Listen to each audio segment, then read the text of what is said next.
પછી ગૃહસ્થાશ્રમના ધર્મોની આપણે તો સવારે ચર્ચા કરી. પ્રિયવ્રત મહારાજના દાંપત્ય જીવનના પરિપાક રૂપે આપણે કબીરનું ઉદાહરણ લીધું. કેટલા ઉદાહરણો દ્વારા આપણે ગૃહસ્થાશ્રમ ધર્મના સાચા સ્વરૂપને સમજ્યા. પછી આવે વાનપ્રસ્થ અને છેલ્લે આવે સંન્યાસ. સંન્યાસી સર્વથા સુખમ. સંન્યાસ શબ્દનો મતલબ કેવલ ભગવા ચડાવી લેવા, માથું મુંડાવી લેવું, નર્મદાના કાંઠે કોઈ સારી જગ્યા જોઈ અન્નક્ષેત્ર ચાલુ કરવું એટલા પૂરતું સીમિત નહીં રાખતા. સંન્યાસ, સમ્યક ન્યાસ. સમ્યક કોને કહેવાય? કે ન જરાય વધારે, ન જરાય ઓછું, બસ આટલો જ લગાવ જેને સંસારમાં છે એવો વ્યક્તિ સંસારમાં રહીને પણ સંન્યાસી કહેવાય શકે. સમ્યક ન્યાસ. એટલા માટે હું વારંવાર કહું, સમત્વ યોગ ઉચ્યતે.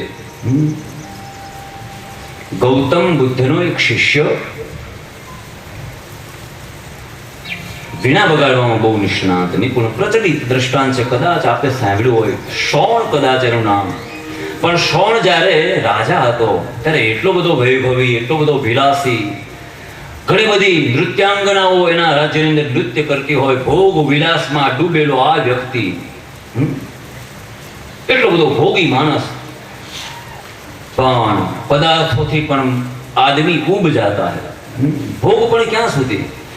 સાહેબ, જે મોહનથાળ પહેલા બટકે તમને જેટલી મીઠાશ આપતો હોય, બીજું, ત્રીજું, ચોથું અને પાંચમું જો ખાઈ જાઓ, જો કેપેસિટી ન હોય તો ખાધેલા 4 બાર કાઢી નાખે. અથવા તો બીજી વાત કહું, જે મીઠાશ પહેલી વખત મોહનથાળનું બટકું મોઢામાં મૂકો ત્યારે આવે, એવી કદાચ 5મા બટકે ન પણ આવે. રસ ઓછો થતો જાય, સ્વાદ ઓછો થતો જાય, ઈચ્છા ઓછી થતી જાય, વૃત્તિ ઘટતી જાય. તો અહીંયા કેવું એ છે, શોણ બુદ્ધનો શિષ્ય છે, પણ શિષ્યત્વ પ્રાપ્ત કર્યા પહેલા વૈભવી રાજા, વિલાસી રાજા, દુરાચારી, અને થપાટ લાગી ઉબ ગયા ઇન્સાન વૈભવ સે. અને ઉભી જોઈએ ને કોઈ પણ વસ્તુથી 24 કલાક માણસ કઈ એર કન્ડિશનમાં ન રહી શકે. હા, ભોગનું સાધન છે, એને સૂર્યપ્રકાશ જોઈએ, એને હવા જોઈએ. એર કન્ડિશન ઘરમાં હોય છતાંય એટલે ભોગ ક્યાં સુધી માણસ ભોગવી શકે? અને આ અતિ ઉપર ચાલનારો જીવ, ભોગો ભોગવા તો અતિ ભોગવા. અને હવે બુદ્ધનું શિષ્યત્વ સ્વીકાર્યું. અને બુદ્ધનું શિષ્યત્વ સ્વીકાર્યું એટલે તો બુદ્ધનો એવો દંડી બન્યો, એવો અનુયાયી બન્યો કે બીજા બધા શિષ્યો ઉનાળાનો સમય હોય અને ક્યાંય છાયો ગોતીને પગદંડી ઉપર ચાલતા હોય, તો આ શોણ પથરાળ માર્ગો ઉપર તડકામાં ચાલે. બરાબર ધ્યાનથી વાત સમજજો. પથરામાં ચાલે, કાંટાવાળા માર્ગ ઉપર ચાલે. બુદ્ધ ભગવાન સ્વયં એક વખત આહાર લે, 2 વખત ભોજન કરે. અહીંયા શોણ મહિનાઓ સુધી ન જમે. એટલે સુંદર દેહ, સ્વરૂપવાન દેહ, તેજસ્વી પુરુષ, સુકાય આમ લાકડી જેવો જ્યારે થઈ ગયો શોણ, ત્યારે બીજા બધા શિષ્યોએ કહ્યું કે દેવ, આ શોણની દશા જોઈ તમે? એટલે બુદ્ધે કહ્યું કે એ એક અતિ ઉપરથી બીજી અતિ ઉપર જતો રહ્યો છે. બરાબર ધ્યાનથી સાંભળજો. એક અતિ से दूसरी अति की और चला गया है. ફોર એક્ઝામ્પલ, ઘડિયાળનું લોલક હવે તો બંધ થઈ ગઈ, પણ મોરબીની જ ઘડિયાળ આવતી, એમાં લોલક આવતા. ને લોલક જેવું ડાબી બાજુ જાય, હવે ડાબી બાજુ જાય છે એટલા માટે કે જવું છે જમણી બાજુ. એ ડાબી બાજુ જતી વખતે પણ જમણી બાજુ જવા માટેની ગતિ, તાકાત એકઠી કરતું હોય. ડાબી બાજુ જાય ને ત્યારે એને ખબર છે કે જમણી બાજુ પાછું જવાનું છે, એટલે ત્યારે જ એ ગતિ એકઠી કરતું હોય. એટલે અતિ ઉપર આવીને અટક્યો છે આ વ્યક્તિ. પણ આ વીણા વગાડવામાં બહુ નિષ્ણાંત હતો શોણ. એટલે શામ કે વખત એક દિન ગૌતમ બુદ્ધે દરવાજો ખખડાવ્યો શોણનો. એટલે આ શોણ, તું વીણા બહુ સારી વગાડે છે? કે બોલે હા. બતાવજો. એટલે શોણે પોતાના સદગુરુ ગૌતમ બુદ્ધને આ વીણા આપી. એટલે બુદ્ધે શું કર્યું? તો બુદ્ધે વીણાના જેટલા તાર હતા ને એટલા બધા ઢીલા કરી દીધા અને શોણને હાથમાં આપીને કહ્યું કે શોણ, બજા દો કુછ, વગાડ સંગીત. એટલે શોણે કહ્યું કે દેવ, સંગીત નહીં વાગે, વીણાના તાર બહુ ઢીલા છે. અચ્છા. વળી ગૌતમ બુદ્ધે વીણા પાછી લીધી, લાવ હું બરાબર કરી આપું, અને એટલા બધા ટાઈટ કર્યા અને પછી કીધું વગાડ. બોલે નહીં વાગે. કેમ? એટલા બધા ટાઈટ છે, એને સ્વર નીકળવા માટે જે સ્પંદન થવું જોઈએ એ સ્પંદન મેળવવાની જગ્યા જ નથી, એટલા બધા ટાઈટ છે, નહીં વાગે. તો પછી વાગે કઈ રીતે? તો કે ન બહુ તંગ હોય, ન બહુ ઢીલા હોય, આવા જો તાર હોય ને તો જ વીણા વાગે. ગૌતમ બુદ્ધ કે મારે તને એ જ કહેવું છે કે તારા જીવનમાં જ્યારે ભોગો ભોગવ્યા ત્યારે અતિ ભોગવ્યા, અને ત્યારે વૈરાગ્યની ભૂમિકામાં આવ્યો તો અતિ વૈરાગ્ય. શોણ, તારું કલ્યાણ નહીં થાય, અતિથી મધ્યમ માર્ગ ઉપર આવી જા. માટે સમત્વ યોગ ઉચ્ચતે, સમતાને યોગ કહેવો છે. સમત્વ યોગ ઉચ્ચતે એટલે સંસારમાં રહીને પણ વ્યક્તિ સંન્યાસી હોઈ શકે છે, સંન્યાસી થઈ શકે છે. અને એવા જ સમર્થ વ્યક્તિની પાછળ તો આપણે બધા એકઠા થયા છીએ કે સંસારમાં રહીને સંન્યાસી જેવું જીવન જીવાવું. સંસારમાં સરસો રહે ને મન રાખે મારી પાંસ, લોક વિશે લેપાય નહીં તો પછી જાણવો મારો દાસ. સપ્તમ સ્કંદ ભગવાન શ્રી ઠાકોરજીના શ્રી ચરણોમાં સમર્પિત કરીએ.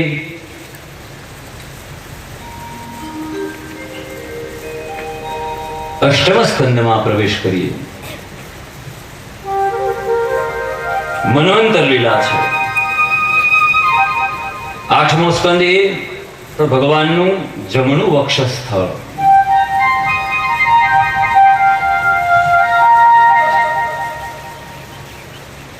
ભગવાનના અનન્ય ભક્ત એવા ગજેન્દ્રનું ચરિત્ર છે અષ્ટમ સ્કંદમાં. આઠમો સ્કંદ એ મોક્ષ પ્રકરણ છે, વાસનાના મોક્ષની લીલા છે. આઠમા સ્કંદમાં પ્રવેશતા જ શુકદેવજી મહારાજ પરીક્ષિતને એવું કહે, રાજન સાવધાન થઈને સાંભળ, બહુ ઉત્તમ કથા આવે છે, તમને બધાને ગમે એવી કથા આવે છે, સાવધાન થઈ જાઓ આપવાનું. હમણાં જ પાણી પીધું, મગાવતા નહીં હવે હમણાં અડધો કલાકો. હા, આ છોકરાઓને બિચારાને શાંતિ લેવા દેજો થોડી.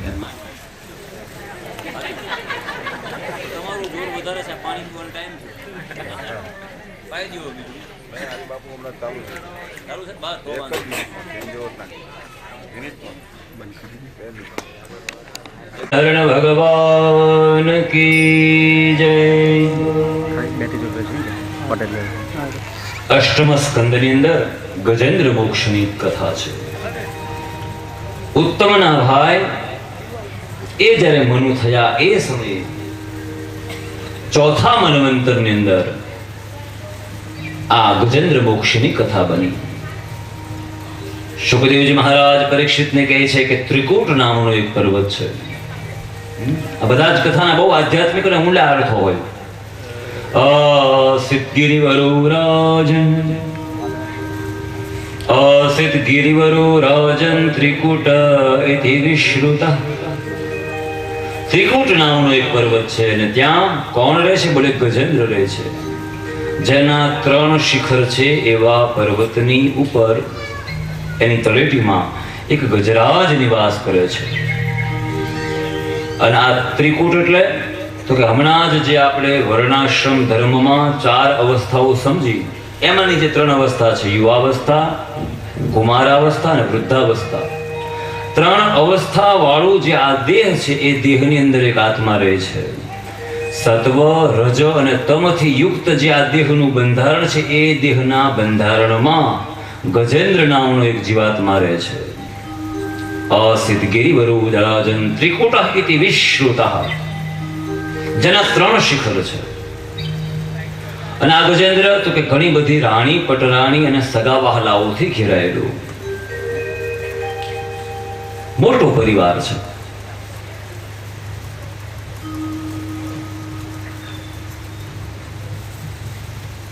જીવાત્મા પોતાના પરિવારની સાથે સદૈવ પોતાના વ્યવહારમાં, કાર્યમાં એટલો બધો રચોપચો હોય, એટલો બધો ડૂબેલો હોય. એ જ રીતે આ ગજેન્દ્ર જળની અંદર ક્રીડા કરવા જાય પોતાના પરિવારજનોની સાથે. જળની ક્રીડા કરતા ગજેન્દ્રને સમયનું ભાન ન રહે અને એવામાં જૂડ આવીને આ ગજેન્દ્રનો પગ પકડે. ગ્રાહ આવીને પકડે છે. મગર દ્વારા પકડાય છે આ ગજેન્દ્ર. મગર એ કાળનું રૂપ છે. એનો મતલબ એમ કે સમાજની અંદર, સંસારની અંદર, વિષયોની અંદર વિષયાશક્તિમાં ફસાયેલા જીવને અંતકાળે આવીને જેમ મૃત્યુ પકડે એમ અહીંયા ગજેન્દ્રને પકડ્યો છે ગ્રાહે. મગર આવ્યો છે અને ગજેન્દ્ર પકડાણો છે. તો જન્મ, મૃત્યુ થી ઘેરાયેલી આ જે ત્રણ અવસ્થા છે, સત્વ, રજ અને તમથી યુક્ત જે આ ત્રણ અવસ્થા છે, એ ત્રણ અવસ્થામાં કૌમારાવસ્થા, બાલ્યાવસ્થા, વૃદ્ધાવસ્થા અને આ ત્રણે ત્રણ અવસ્થાઓમાં બંધાયેલો જે જીવાત્મા છે, એ જીવાત્મા અંતકાલે કાલ એટલે કે મૃત્યુથી પકડાય છે. અને ખૂબ પ્રયત્ન કર્યા. સ્વાભાવિક છે, જળની અંદર મગરનું અને જળચર જીવનું બળ, પ્રભાવ વધારે હોય, મુક્ત ન થઈ શક્યો. સાથે આવેલા સગા વહાલાઓએ પણ મુક્ત કરાવવાના પ્રયત્ન કર્યા અને અંતે હારી થાકી છેવટે ગજેન્દ્રને એના ભાગ્યના ભરોસે છોડી અને સગા સંબંધીઓએ વિદાય લીધી. હવે એને કોઈ બચાવી નહીં શકે. એટલે ગજેન્દ્ર એટલે હોસ્પિટલના બિછાનામાં પડેલો એક એવો જીવ. ડોક્ટરે હાથ ઊંચા કરી દીધા, હવે દાદાને ઘરે લઈ જાઓ, સેવા ચાકરી કરો, હવે કોઈ દવા અસર નહીં કરે. સગા વહારાઓ પણ હવે આશાના બધા જ કિરણો છોડી દે. આસિત ગિરિવરો રાજન ત્રિકુટઃ ઇતિ વિશ્રુતઃ. અને સૂર્ય ડૂબી જાય, સૂર્યાસ્ત જો થઈ જાય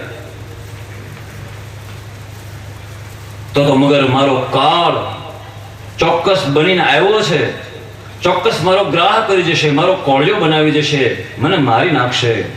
સગા વહાલાઓને પુકાર્યા, કોઈ સગા વહાલાઓ જ્યારે બચાવ્યા ન આવ્યા, હાથનીઓ પણ આ જ અવસ્થામાં છોડીને જતી રહી. ત્યારે એ ગજેન્દ્રએ ભગવાન નારાયણની સ્તુતિ કરી, સ્મરણ કર્યું ભગવાન નારાયણનું. ઉપલબ્ધ પદાર્થોમાં અહીંયા સૂંઢ જ્યાં ફેરવી ત્યાં કમળનું એક પુષ્પ હાથની અંદર, સૂંઢની અંદર લઈ અને ગોવિંદને પુકાર્યા છે.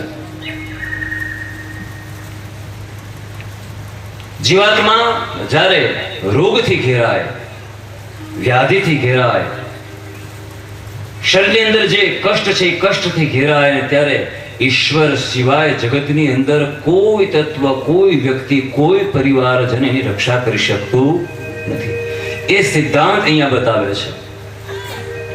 અને પછી તો ગજેન્દ્રે ભગવાનની જે દિવ્ય સ્તુતિ કરી, પ્રાર્થના કરી, જે ચિત્કાર નીકળ્યો હૃદયમાંથી, અને હૃદયના ચિત્કારથી વૈકુંઠમાં બિરાજમાન મારો વાલો દોડતા ભગવાન ગરુડ પાસે, ગરુડ સાથે આવ્યા અને અહીંયા વિલાપ કરે છે, કલ્પાંત કરે છે કે આટલા સમય સુધી ઈશ્વર ન તારું નામ લીધું, ન તને યાદ કર્યો, ન તને કોઈ દી આરાધ્યો. વિપત્તિમાં આવ્યો, મુશ્કેલીમાં આવ્યો અને સંકટ જ્યારે ઘેરી વળ્યું, મગરના રૂપમાં આવીને કાળ જ્યારે મારો પગ પકડે છે, ત્યારે હે ગોવિંદ જરાય વિલંબ ન કરો. પદમાં આ વાત સમજીએ. હે ગોવિંદ હે ગોપાલ अब तो जीवन हारे. हे गोविंद हे गोपाल अब तो जीवन हारे. हे गोविंद हे गोपाल अब तो जीवन हारे.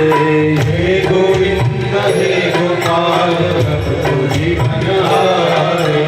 हे गोविंद राखो शरण अब तो जीवन हारे. हे गोविंद राखो शरण अब तो जीवन हारे. नीर के वन हेतु गए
બસત ગ્રાહ ચરણ લઈ પછારે સિંધુ બીજ બસત ગ્રાહ ચરણ લઈ પછારે હે ગોવિંદ હે ગોપાલ ભક્ત જીવન હારે હે ગોવિંદ હે ગોપાલ ભક્ત જીવન હારે હે ગોવિંદ રાખો શરણ ભક્ત જીવન હારે હે ગોવિંદ રાખો શરણ જીવન હારે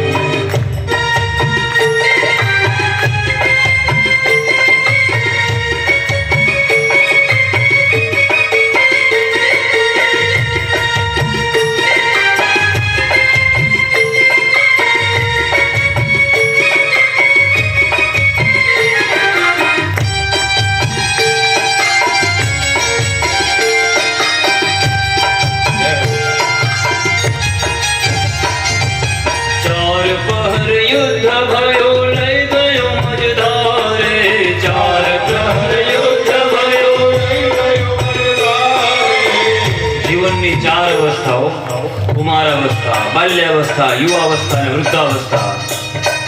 ચાર પ્રહર યુદ્ધ ભયો લઈ ગયો મજધારે ચાર પ્રહર યુદ્ધ ભયો લઈ ગયો મજધારે નાગ કાન ડૂબન લગે કૃષ્ણ કો પુકારે નાગ કાન ડૂબન લગે કૃષ્ણ કો પુકારે હે ગોવિંદ હે ગોપાલ ભક્ત જીવન હારે હે ગોવિંદ હે ગોપાલ ભક્ત જીવન હારે હે ગોવિંદ રાખો શરણ ભક્ત જીવન હારે હે ગોવિંદ રાખો શરણ ભક્ત જીવન હારે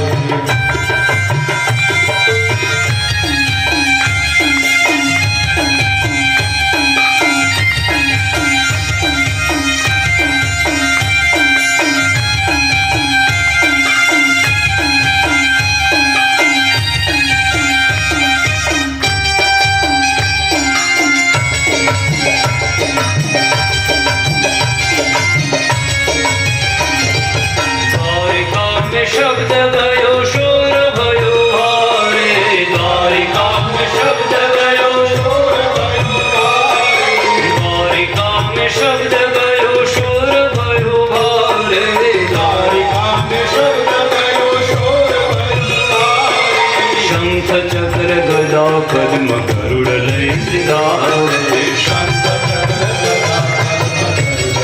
ગદા શંખ ચક્ર ગદા પદ્મ ગરુડ લઈ સિધારે શંખ ચક્ર ગદા પદ્મ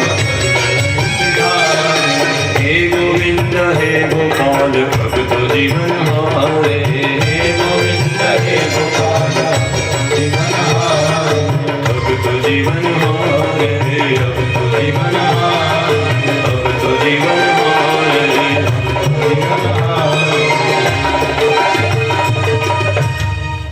जब लग गज बल अपन्यो बरत्यो સુરદાસ કહે હાથીએ પોતાનું બળ જેટલું હતું એટલું વાપર્યું. જબ લગ ગજ બલ અપનો બરત્યો નેક સરો નહીં કામ પ્રયત્ન કરી લીધા પૂરેપૂરા બચવા માટેના પણ એક કામ સર્યું નહીં. निर्बल के बलराम पुकारो तो आए आधे नाम. હ ને રી આની વચ્ચે જે ઉચ્ચારમાં જે શબ્દમાં જેટલી વાર લાગે ને ત્યાં તો ભગવાન શંખ ચક્ર ગદા પદ્મ ધારણ કરીને ભગવાન ગરુડ ઉપર બેસીને દ્વારકાધીશ ભગવાન સ્વયં આવ્યા છે આ ગજનો ઉદ્ધાર કરવા માટે થઈને.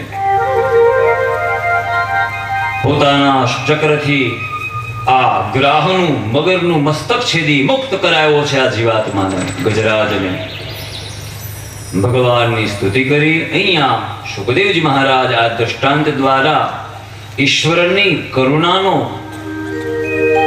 ઈશ્વરના વાત્સલ્યનો, ઈશ્વરના ભક્ત પ્રત્યેના પ્રેમનો અથવા તો અનન્યતાનો દાખલો એનું દ્રષ્ટાંત પરીક્ષિતની આગળ કઈ સંભળાવે કે અનન્ય ભાવથી અનન્યશ્ચિંતયંતો મામ યે જના પર્યુપાસતે તેષાં નિત્યામ વિયુક્તાનામ યોગક્ષેમ વહામ્યહમ.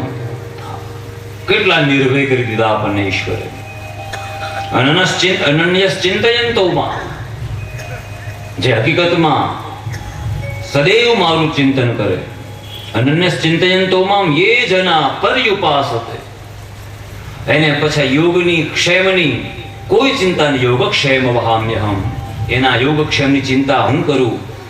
મુશ્કેલીની વિપત્તિમાંથી ઘેરાયેલા સત્વ રજ અને તમથી બંધાયેલા જીવાત્મા રૂપી ગજરાજ રૂપી જીવાત્માની ભગવાને મુક્તિ કરી. ઉદાહરણ આપ્યું છે અહીંયા પરીક્ષિત મહારાજને આગળ. પરીક્ષિત પૂછે છે કોણ હતો એ? દેવર્ષિ નારદ દ્વારા શાપિત બનેલો આગ્રહ. એક વખત દેવર્ષિ નારદ નદી જળાશયની અંદર સ્નાન કરવા જાય અને જૂડ એના પગ પકડે, શાપિત બને દેવર્ષિ નારદ. દેવર્ષિના શાપથી શાપિત થયેલા આ બંનેને ભગવાન અહીંયા ગ્રાહ અને ગજરાજના રૂપમાં પ્રસ્તુત કરે છે. ત્યાર પછીના થોડા અધ્યાયની અંદર સમુદ્ર મંથનની કથા છે. દેવતાઓએ સ્વર્ગના સર્વ સુખો ભોગવવામાં લિપ્ત થયેલા દેવતાઓએ જ્યારે એક વખત દૈત્ય દ્વારા પુનઃ પરાજિત થયા ત્યારે પયોવ્રત દ્વારા પુંસવન દ્વારા વ્રતો દ્વારા મેળવેલી શક્તિના કારણે પરાજિત થયેલા દેવતાઓ જ્યારે દર ભટકવા લાગ્યા, ન આશ્રય સ્થાન રહ્યું, ન સ્વર્ગનો અધિકાર રહ્યો, ન સ્વર્ગના અધિપતિ કહેવાના દેવતાઓ, ત્યારે ભટકતા દેવતાઓ આવ્યા ભગવાન નારાયણ વિષ્ણુ પરમાત્મા પાસે. સદગુણો જ્યારે દુર્ગુણોથી પરાજિત થાય, દેવો એટલે સદગુણનું પ્રતીક અને દુર્ગુણ એટલે દાનવોનું પ્રતીક. સદગુણ જ્યારે દુર્ગુણની સામે પરાજિત થાય ત્યારે વધારે પડતા બીજા કોઈ કલ્પાંત કરવા કરતા ઈશ્વર ચરણ સ્વીકારવું. અહીંયા આવ્યા છે દેવતાઓનો સમૂહ ભગવાન નારાયણની પાસે વૈકુંઠ ધામમાં. વૈકુંઠમાં આવીને પ્રાર્થના કરી ભગવાન નારાયણની. અને હવે ભગવાન નારાયણ એવું કહે છે કે ત્યારે દૈત્યોને પરાજિત કરવા ખૂબ કઠિન છે, કારણ એને ગુરુની બહુ સેવા કરી છે. ગુરુ શુક્રાચાર્યની સેવાના પરિપાક રૂપે અત્યારે દૈત્યો બલિષ્ઠ થયા છે, બળવાન થયા છે, અને પરાજિત તમે નહીં કરી શકો. હવે દુશ્મનને જ્યારે પરાજિત ન કરી શકો ત્યારે એની સાથે સંધિ કરી લેવી એ રાજનીતિનું લક્ષણ છે. એટલે થોડીક રાજનીતિ ભગવાન નારાયણ દેવતાઓને શીખવાડે છે. અત્યારે સૂર્ય મધ્યાને તપે છે. સૂર્યની સામે ધૂળ ઉડાડવાથી ધૂળ ઉડીને આપણી આંખમાં આવે એને બહુ ફરક ન પડે. ગજરાજ હાલ્યો જતો હોય, સ્નાન ગમે એટલા ફસે, એના ચાલમાં શું ફરક પડે? એમ તપે છે અત્યારે દૈત્યોનો સૂર્ય બરાબર મધ્યાને. હું કદાચ સહાયતા કરું તો પણ ગુરુના આશીર્વાદ એટલા પ્રબળ છે ને આ દૈત્યો પાસે, કદાચ આપણે એને પરાજિત નહીં કરી શકીએ. માટે એક કામ કરો, એની જોડે સંધિ કરો. અને સંધિ કરીને કામ શું કરવાનું?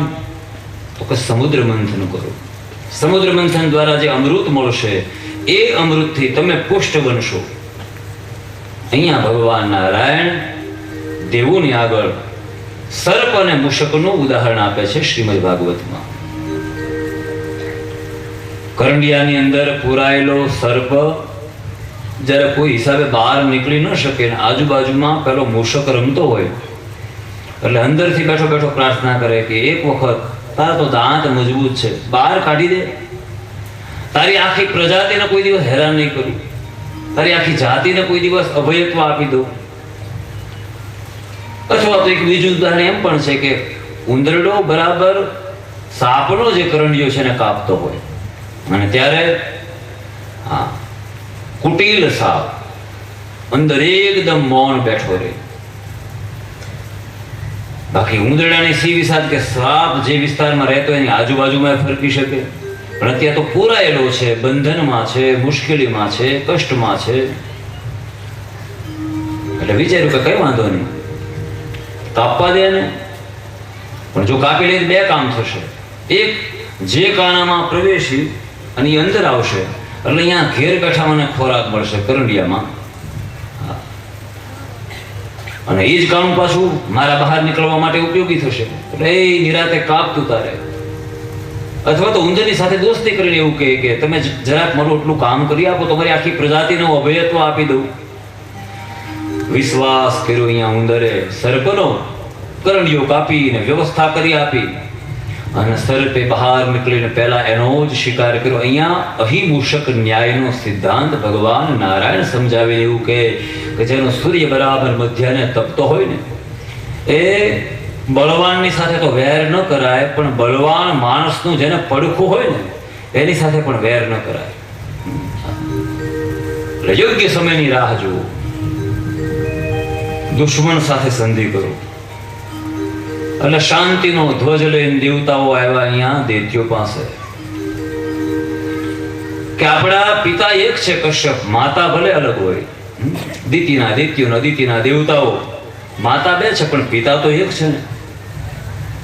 એટલે આટલા બધા વૈમનસ્યના પ્રભાવે, આટલા બધા ઝઘડાના પરિણામે આપણે મેળવું શું?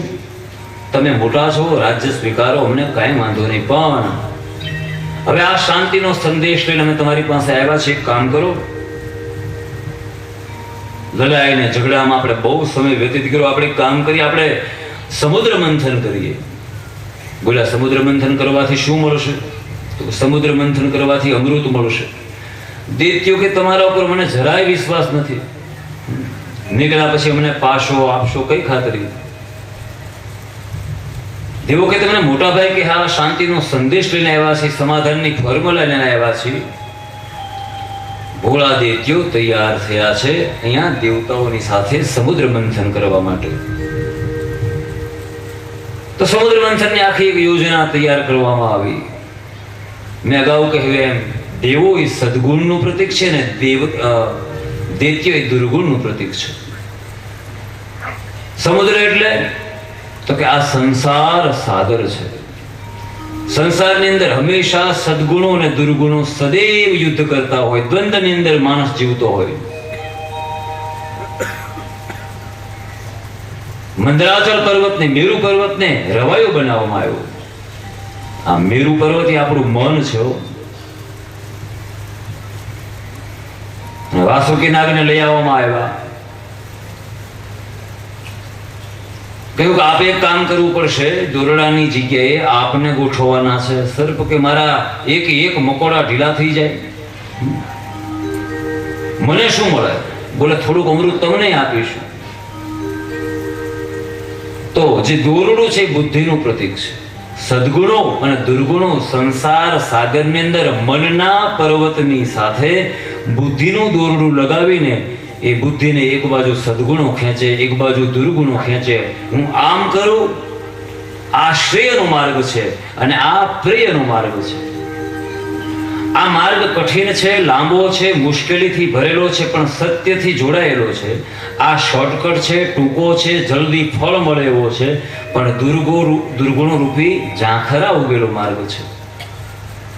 કયો માર્ગ પસંદ કરવું? તો અહીંયા સદગુણો અને દુર્ગુણોએ સમુદ્ર મંથન કરવાનું ચાલુ કર્યું. મંદરાચલ પર્વતને જેવો લાવીને પધરાવવામાં આવ્યો, અને મંદરાચલ પર્વત આટલું મોટું વિશાળ વ્યાપક વજન, સીધો સમુદ્રના તળિયે.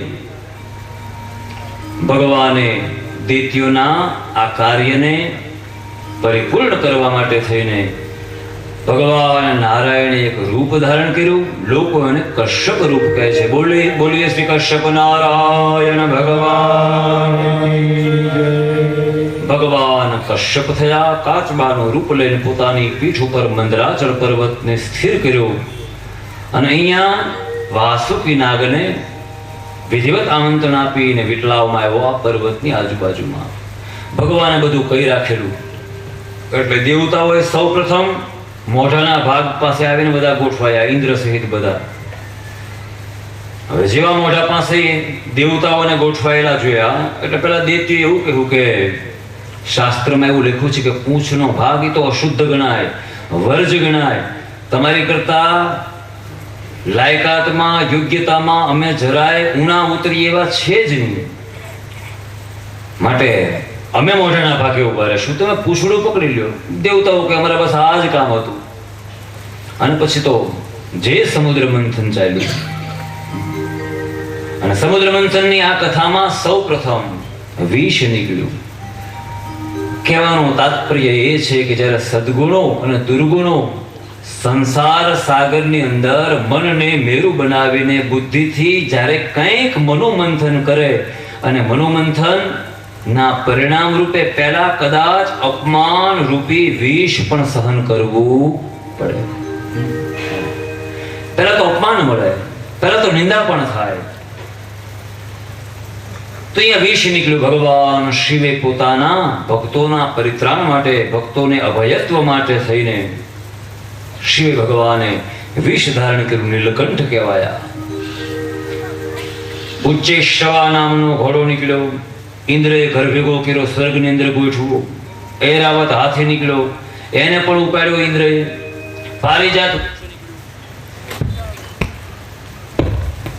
પારિજાત નામનું વૃક્ષ નીકળ્યું. તો પારિજાત વૃક્ષને પણ ઇન્દ્રએ જ પોતાના સ્વર્ગની શોભા વધારવા માટે રાખી લીધું. એટલે હવે આ દૈત્યો ગભરાણા કલા ક્યારના પરસેવો અમે પાડીએ છીએ, આ જે નીકળે બધું તમે ઘર ભેગું કરી જાઓ છો, કઈ સમજાતું નથી. આ માટે સંધિ કરવા આવ્યા હતા. જે નીકળે એમાં સરખો ભાગ હોવો જોઈએ. એટલે પછી દેવતાએ કહ્યું કે હવે જે નીકળે એમાં તમારો ભાગ. એટલે આ અકર્મીને પડ્યો કાનો. એટલે જે નીકળ્યું શું નીકળ્યું તો મદિરા નીકળ્યો.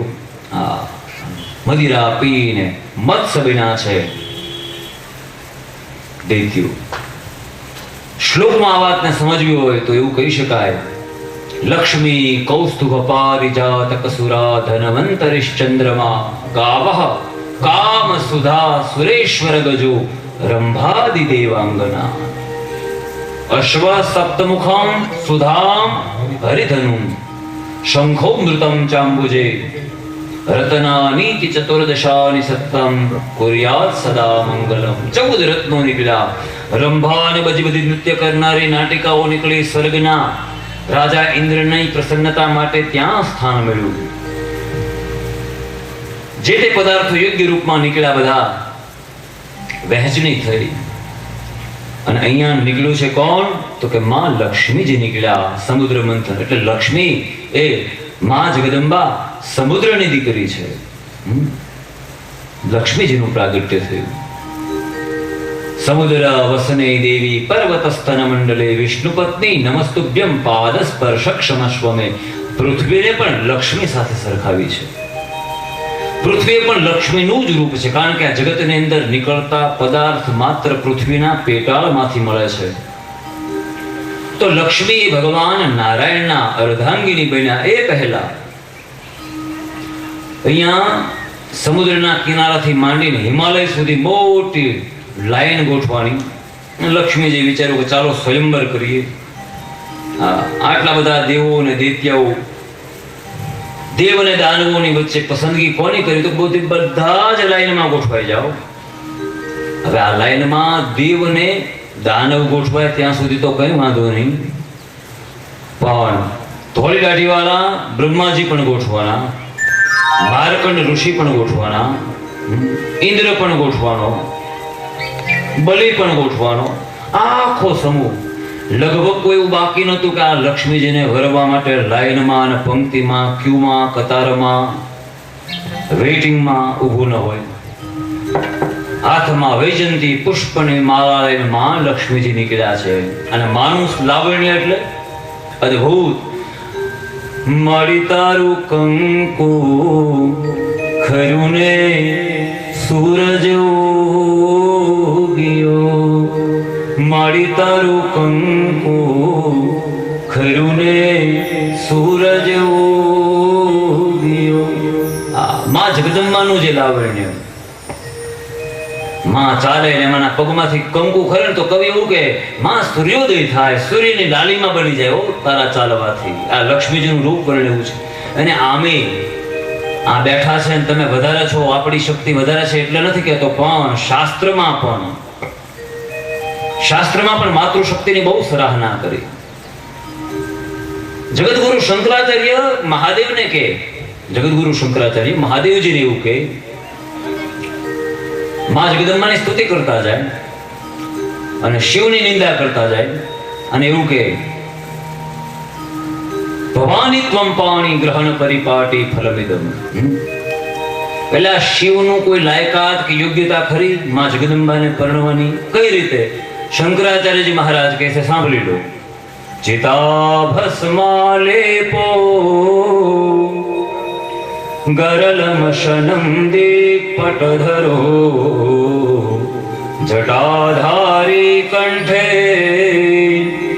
ભુજગપતિહારી પશુપતિ કપાલે ભૂતેશો ભજતિ જગદીશૈક પદવીમ ભવાની ત્વં પાણી ગ્રહણ પરિપાટી ફલમિદમ. એ ગરમા ગરમ ચિતામાં હમણાં જ ઇન્સ્ટન્ટ જે મળદું બેડું હોય ને, જે મૃતદેહ બેડું હોય, એની રાખ ભગવાન શિવજી લગાવે એવું કહે છે. ચિતા ભસ્મા લેપો. અને કદાચ તમને માન્યામાં ન આવતું હોય તો મધ્યપ્રદેશમાં ઉજ્જૈન મહાકાલના દર્શન કરવાના જે ભસ્મારતી જોવા જાઓ, તાજામ તાજી રાખ એ ભગવાન મહાકાલે લગાડી હોય. એટલે ભગવાન શિવજી તો રાખ લગાડનારો, ભસ્મ લગાડનારો. ચિતા ભસ્મા લેપો ગરલમશનમ, કંઠની અંદર વિષને ધારણ કરનાર, દિગ્પટ ધરો, વસ્ત્ર પહેરવાનું કઈ ભાન નહીં, જટાધારી કંઠે, કેટલાય વર્ષોથી જટાજૂટ વધાર્યા છે, કેશ કલાપ વધાર્યા છે, અને જટાની અંદરથી વળી પાછી જટા શંકરી માં જગદંબા ગંગા નીકળે છે. કેવું બિહાવાનું રૂપ ભગવાન શિવનું. દિગ્પટ ધરો જટાધારી કંઠે ભુજગપતિ હારી પશુપતિ. એ આને સાપ કહેવાય ને આને ઘરેણા ન કહેવાય એવો ભેદ ભગવાન શિવજીને કઈ ખબર નહીં, એટલે ઘરેણા માની સાપને ગળામાં પહેરે છે. જટાધારી કંઠે ભુજગપતિ હારી પશુપતિ કપાલી ભૂતેશ, કપાલીની જેવું જીવન વ્યતીત કરનાર. અને સાથે જે સમુદાય છે રામચરિત માનસમાં આખું ટોળું લઈને લગ્ન કરવા માટે ગયા, તે સ્વાગતમાં સાસુમાં જ બેભાન થઈને પડી ગયા. આ જોડે કોણ છે? આ બધા આ કેમ બધું ગોઠવાશે? એવા ભગવાન શિવજી ભુજગપતિ હારી પશુપતિ કપાલી ભૂતેશો ભજતી જગદીશૈક પદવીમ. અને છતાંય બરાબર ધ્યાનથી સાંભળજો બહેનો, અને છતાંય ભગવાન શિવજીને મોટાઈ મળી એ જગદીશ તરીકે ઓળખા. શંકરાચાર્યજી કે એની પાછળ કુલ કારણ માત્ર એટલું છે, ભવાની ત્વં પાણી ગ્રહણ પરિપાટી ફલમિદમ. માં જગદંબા પાર્વતીનો હાથ, હે સદાશિવ તમારા હાથમાં સોંપાનો ને માટે તમારી કીર્તિ ગવાય છે, બાકી તમારી કઈ લાયકાત? જગદગુરુ શંકરાચાર્યજી કે ભવાની ત્વં પાણી ગ્રહણ પરિપાટી ફલમિદમ. એટલે માનું લાવણ્ય, માનું સૌભાગ્ય, માનું ઐશ્વર્ય શાસ્ત્રકારોએ ખૂબ વખાણ્યું છે. અહીંયા બહુ મોટી સંખ્યામાં માતૃશક્તિ ઉપસ્થિત છે ત્યારે. અને કેવલ તમને સારું લગાડવા માટે નહીં, પણ અહીંયા માં લક્ષ્મી નીકળ્યા છે અને એનું માં લક્ષ્મીનું જે લાવણ્ય છે. માડી તારું કંકુ ખરું ને સૂરજ ઉગ્યો. અને આ માં લક્ષ્મી હાથની અંદર વૈજંતી પુષ્પની માળા લઈ વરણ કરવા માટે અને બધા ગોઠવાયેલા લાઈનમાં. મેં હમણાં કહ્યું એમ બ્રહ્માજી પણ ઉભા. બ્રહ્માજીને જોઈને આજુબાજુ વાળા હશે કે આ ધોળી દાઢીનું પતરું થયું પછી હજી બ્રહ્માને પરણવાનો મોહ ગયો નહીં. બ્રહ્માજી કે હવે રોટલી લાગી જતી, તમે વાંધો શું?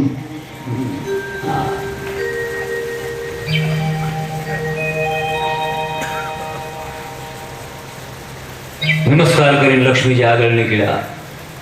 ઇન્દ્ર ઉભો છે. ઇન્દ્ર બહુ તેજસ્વી છે, શુરવીર છે, પરાક્રમી છે, બાહુબળ વાળો છે, પણ કામી બહુ છે. કામી માણસ પાસે લક્ષ્મી બહુ ટકે નહીં. હા, ભોગમાં ઉડાવી દે, વ્યભિચારમાં ઉડાવી દે. ઇન્દ્ર કામી છે. લક્ષ્મી એનું વર્ણન કેમ કરે? આગળ જતા દુર્વાસા મહારાજ ઉભા છે. દુર્વાસા મહારાજ એટલે ક્રોધનો અવતાર, કે બધી રીતે તેજસ્વી, તપસ્વી, બીજા સૂર્ય જેવા તેજસ્વી છે, પણ આના ક્રોધનું કોઈ ઠેકાણું ખરું? ક્યારે પિયર મોકલી દે? એટલે ક્રોધી માણસનું પણ જલ્દી કાંઈ બહુ ઠેકાણું ન પડે. અને પછી ઉભા છે માર્કંડેય ઋષિ. માર્કંડેય ઋષિ તો ભગવાન ગોવિંદના રૂપને અંદર નિહાળતા, હૃદયની અંદર પરમાત્માના દર્શન કરતા ધ્યાનસ્થ અવસ્થામાં આંખ બીડાયેલી છે માર્કંડ ઋષિની. વટસ્ય પત્રસ્ય પુટે શયાનમ બાલમ મુકુંદમ મનસા સ્મરામી. એ બાલ મુકુંદના દર્શન કરે ભગવાન, કૃષ્ણના દર્શન કરે માર્કંડેય ઋષિ. એટલે લક્ષ્મીજી વિચાર્યું કે અત્યારે આંખ ઉઘાડી રાખીને મારી સામું જોવાનો જે માણસને ટાઈમ ન હોય એને પણ પછી મારું શું ધ્યાન રાખે. રિજેક્ટ કર્યા, માર્કંડેય ઋષિને પણ સાઈડ લાઈન કર્યા. અને પછી એક દેવોને દૈત્યોને નાપસંદ કરતા કરતા ભગવાન નારાયણ સ્વયં ઉભા છે. અને ભગવાન નારાયણ કેવા છે? સશંખ ચક્રમ સકિરીટ કુંડલમ સફીત વસ્ત્રમ સરસીરુહે ક્ષણમ સહાર વક્ષ સ્થલકોસ્તુભશ્રિયમ નમામિ વિષ્ણું શિરસા ચતુર્ભુજમ. ભગવાન નારાયણને જેવામાં લક્ષ્મીએ જોયા ના, ગળાની અંદર વૈજયંતી પુષ્પની માળા પહેરાવીને દેવતાઓએ પુષ્પવૃષ્ટિ કરી સભાએ જય ઘોષ કર્યો. લક્ષ્મી નારાયણ દેવ કી જય. નારાયણ હવે લક્ષ્મી નારાયણ બન્યા. પણ ચિંતકો એવું કે, વિવેચકો એવું કે, પૂર્વાચાર્યો એવું કે, સદગુરુ પણ એવું કહેતા કે જ્યારે લક્ષ્મીજીએ ભગવાન નારાયણના ગળામાં પસંદગીની માળા, વૈજયંતીની માળા, વરમાળા, પુષ્પમાળા પહેરાવી ના, ત્યારે ભગવાને એક કામ કરેલું. શું કર્યું? તો ભગવાને જમણી બાજુ જોયું અને પછી ભગવાને ડાબી બાજુ જોયું. માળા પહેરાવતી વખતે 1-2 મિનિટ શાંતિ રાખજો. માળા પહેરાવતી વખતે જમણી બાજુ જોયું, ડાબી બાજુ જોયું.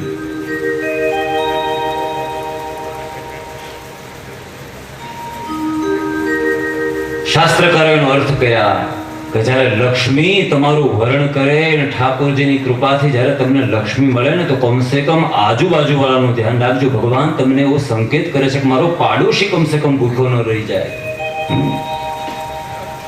તો માં લક્ષ્મી વિરા ભગવાન નારાયણ વિષ્ણુ પરમાત્માને. અને પછી સમુદ્ર મંથન આગળ નીકળ્યું, આગળ વધ્યું, અમૃત નીકળ્યું.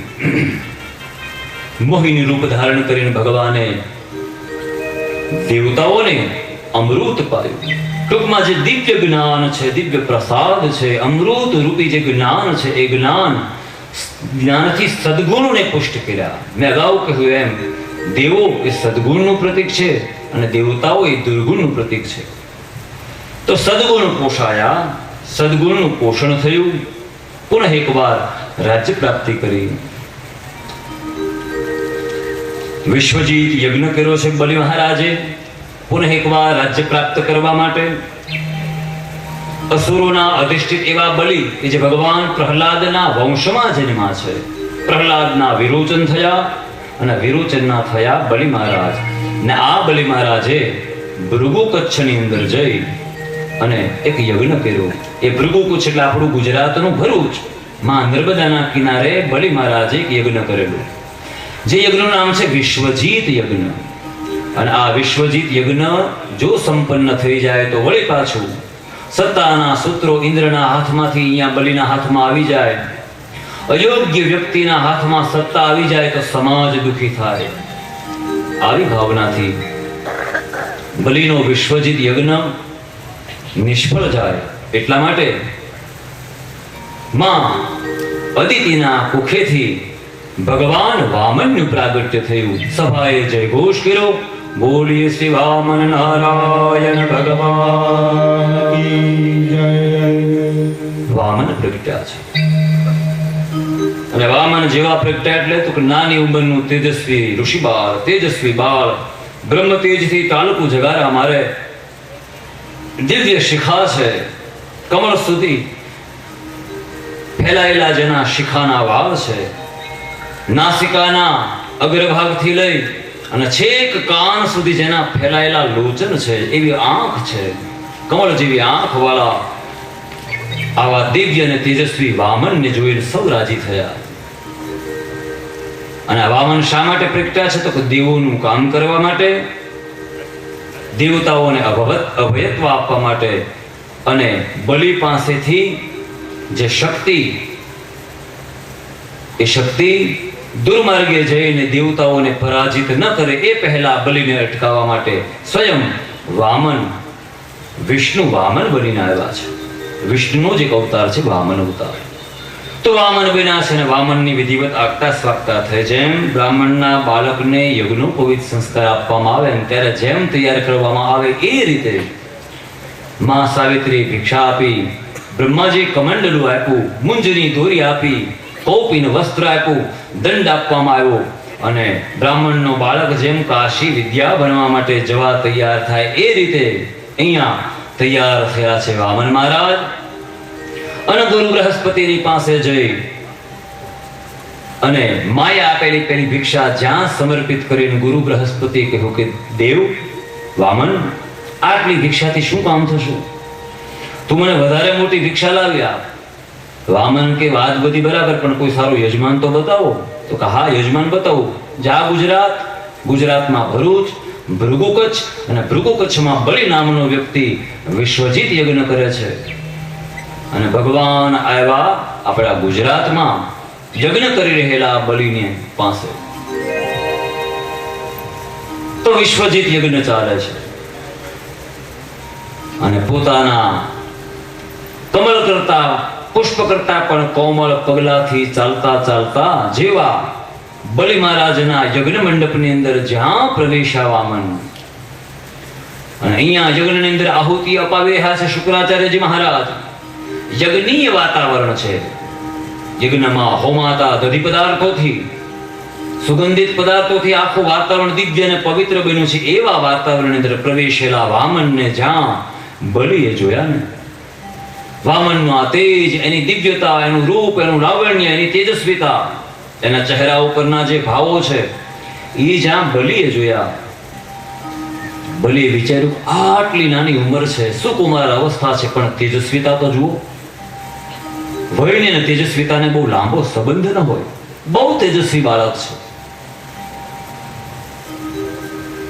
બલિ યજ્ઞ કરતો કરતો વિચારે છે કે જો મારા હાથથી આ સેવા સ્વીકારે ને તો મારું સર્વસ્વાની પર ન્યોછાવર કરી દઉં, એવું આ દિવ્ય સ્વરૂપ છે, એવું આ તેજસ્વી રૂપ છે.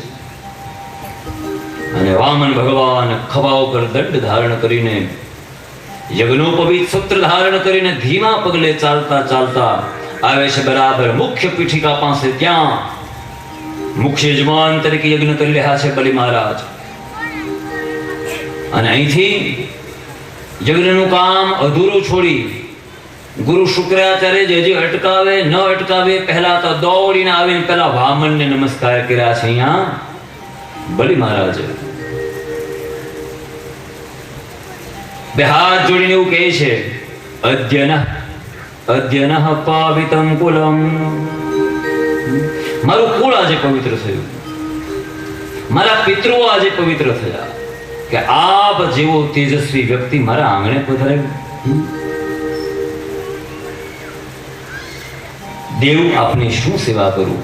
વામન કે મારે અયાચક વ્રત છે, પણ આવ્યો છું લેવા, માંગવા આવ્યો છે, માંગવું પડે એમ છે માટે આવ્યો છું. ના આટલો મોટો તું સરસ યજ્ઞ કરે છે, તારી કીર્તિ ખૂબ સાંભળેલી, તારી પ્રશંસા ખૂબ સાંભળેલી, સ્વર્ગના દેવતાઓ પણ તારા વખાણ કરતા હોય.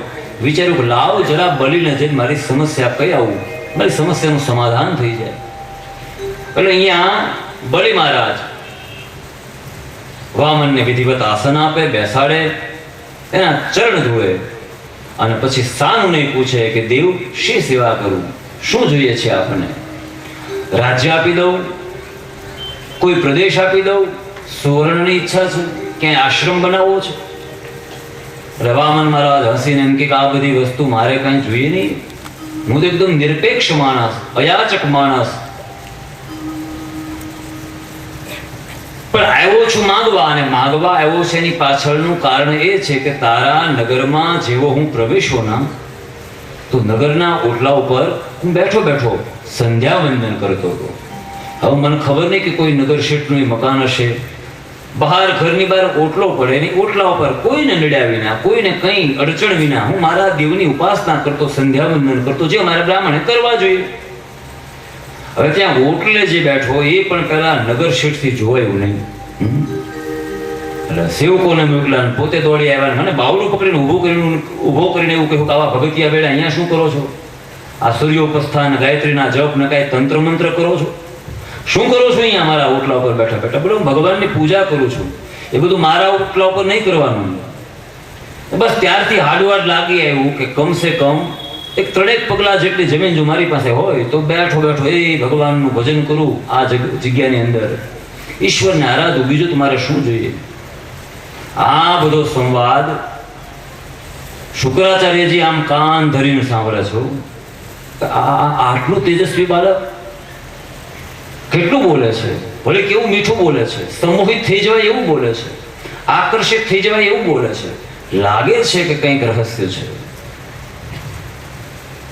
એટલે અહીંયા હસીને બલી એવું કહે છે કે વામન,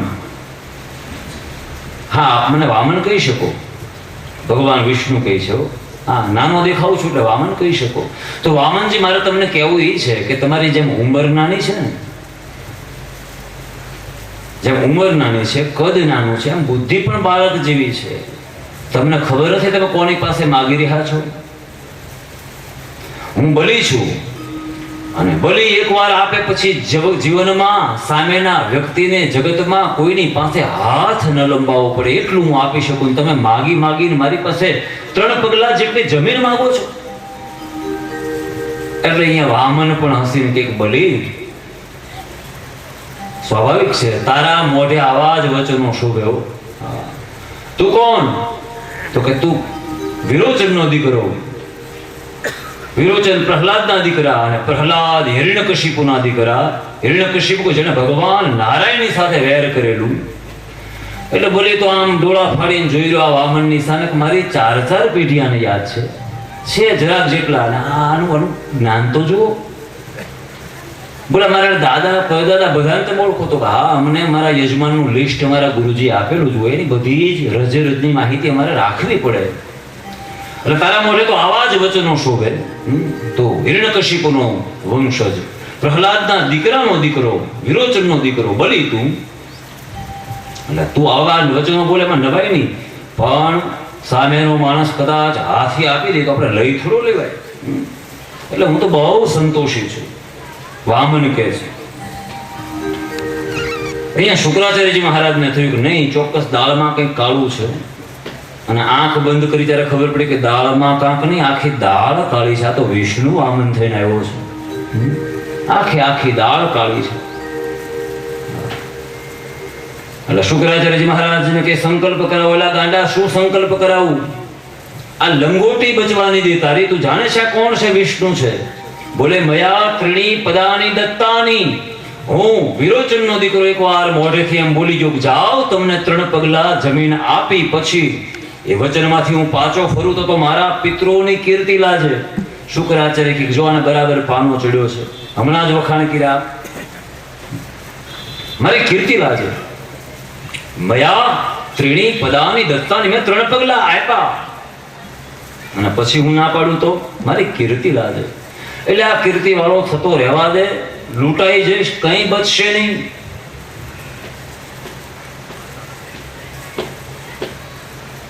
પાપ ન કરાવો તો વામન મહારાજ કે ગુરુદેવની ઉંમર થઈ છે, એને સંકલ્પ કરાવવાનું રહેવા દો.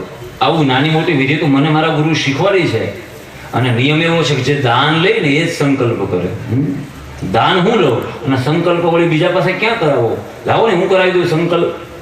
એટલે અહીંયા કમંડળમાંથી જ્યાં જળ લેવા જાય એવું કહેવાય છે કે શુક્રાચાર્યજી બેઠા કમંડળમાં છેલ્લો પ્રયત્ન કરી લીધો કે કમળના નાળચામાંથી પાણી આવશે તો સંકલ્પ થશે ને. કેમ જાણે આ દુનિયાનું છેલ્લું કમંડળ હોય, કેમ જાણે નર્મદા એ સમયે સુકાઈ ગયેલી હોય, બીજું કે પાણી ન હોય. હા, પણ ક્યારેક સદગુરુ પણ આવું કરી દેશે. એટલે શુક્રાચાર્યજી બેઠા કમંડળમાં, અને અહીંયા ભગવાન વામન સમજી ગયા કે ગુરુદેવ હમણાં અહીંયા હતા, દેખાતા બંધ થઈ ગયા છે. અને કમંડળ નીચું આમ કરે તો ઘરના કામમાં આળસુ બહેનો બરાબર ચાની કીટલીને સાફ ન કરે અને નાળચામાંથી ચાની હારે બીજું બધું આવે એમ. હા. તમે તો બહુ બધું સાફ સફાઈ રાખો છો કેટલું, પણ આ તો જે ન કરે એની વાત છે. અહીંયા બધું અટક્યું. હા, કમંડળમાં બધું અટવાનું, પાણી ન આવે કોઈ વાત. એટલે વામને જોયું કે દેવગુરુ શુક્રાચાર્ય બેઠા છે, એટલે યજ્ઞ ભૂમિ એટલે દર્ભની ક્યાં તાણ હોય. અહીંયા મારે કંઈક દર્ભ જોતો તો કોઈ પોળો લાવી આપું મને કોઈ કે. હા, દર્ભની ઝૂંપડી કરવી તો વાંધો નહીં. ગંગા કિનારે નર્મદા કિનારે ખૂબ દર્ભ ઉગે છે. બધું આખી ઝૂંપડી નથી કરવી, પૂજામાં થોડાક દર્ભ જોઈએ છે. અહીંયા તો દર્ભ હોય જ, યજ્ઞ ભૂમિમાં તો દર્ભ હોય જ. દર્ભની સળી લઈને કમંડળમાં એક બે વખત આમ નાખી. અહીંયા શુક્રાચાર્યજી મહારાજની એક આંખ ફૂટી અને વિચાર્યું હજી જો બેઠો રહેશે અહીંયા તો બીજી જશે. એટલે ધૂમ દબાવીને ભાગ્યા કમંડળમાંથી. અહીંયા વામને સંકલ્પ કર્યો, હાથમાં જળ લઈ અતરાદ્ય મહામાંગલ્ય ફલપ્રદમાસોત્તમે માસે ઉત્તમે પુણ્ય પવિત્ર શુભકારિકે ફલાણા ઢીકણા માસે શુક્લ પક્ષે અને મયા ત્રીણી પદાની દત્તાની. આ મહિનોના વાર ને તિથિને મેં 3 પગલા આપ્યા. બોલી જાય એકવાર. 4 પેઢીનું નામ લેવડાવ્યું, ગોત્ર યાદ કરાવ્યું, પછી કીધું કે મયા દત્તાની. જેવું જળ છોડ્યું અને અહીંયા હસીને વામન વિરાટ બન્યા. ગુરુ શુક્રાચાર્ય જે જટા ખંજવારતા કેળા, મેં તને કીધું તું રહેવા દે, આ વિષ્ણુ છે.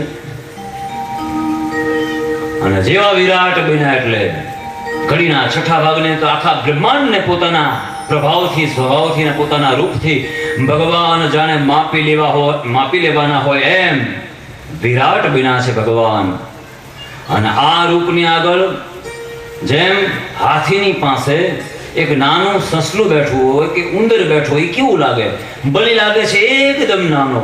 અને ભગવાનના આ વ્યાપક રૂપને બલિએ જ્યારે જોયું ને થરથર કાંપે છે બલિ. 3 પગલાની અંદર તો ભગવાને સર્વસ્વ માપી લીધું. 2 જ પગલામાં ભગવાને સર્વસ્વ લઈ લીધું જાણે બલિનું. અને 3જું પગલું હું ક્યાં મૂકું? એટલે બલિ કે આ જગતની અંદર જે કાંઈ દેખાય છે નરી આંખે એ ઉપરાંત બ્રહ્માંડમાં જે કાંઈ છે બધું જ આપને મળી ચૂક્યું, આપ લઈ ચૂક્યા, આપ માપી ચૂક્યા, પણ હજી હું બાકી છું. એટલે મારા મસ્તક ઉપર આ પગ પધરાવો એનો એક મતલબ એમ પણ થાય આ જગતની અંદર માણસ બધું જ આપવા તૈયાર થઈ જાય છે, પણ પોતાની અંદર રહેલો જે હું છે, જે આઈ છે, જે ઈગો છે, ઈ છોડવા તૈયાર થતો નથી. ને એ છોડવા તૈયાર થયા છે અહીંયા બલિ મહારાજ. હા, હું હજી બાકી છું. 3જું પગલું જ્યાં પધરાયું બલિ ઉપર, બલિને પાતાળનું રાજ્ય મળ્યું. આપણે પણ પ્રાર્થના કરીએ કે હે ભગવાન, આપ વામને બની શકો ને વિરાટે બની શકો, રામ બની શકો, કૃષ્ણ બની શકો, જગતના કોઈ પણ તત્વના રૂપે ભગવાન અમારી ઝૂંપડીએ તમે આવી શકો, પણ અમારી કેપેસિટી, અમારી ક્ષમતા કેવલ વામનના સ્વાગત માટેની છે. વિરાટનું સ્વાગત તો અમે કેમ કરીએ? ભગવાનને બોલાવવાના છે પણ વામન રૂપમાં આવો. ભગવાન વામનની આરતી પણ રામની આરતી સાથે જ થશે ને. તો ભગવાન વામનના આગમનને વધાવીએ.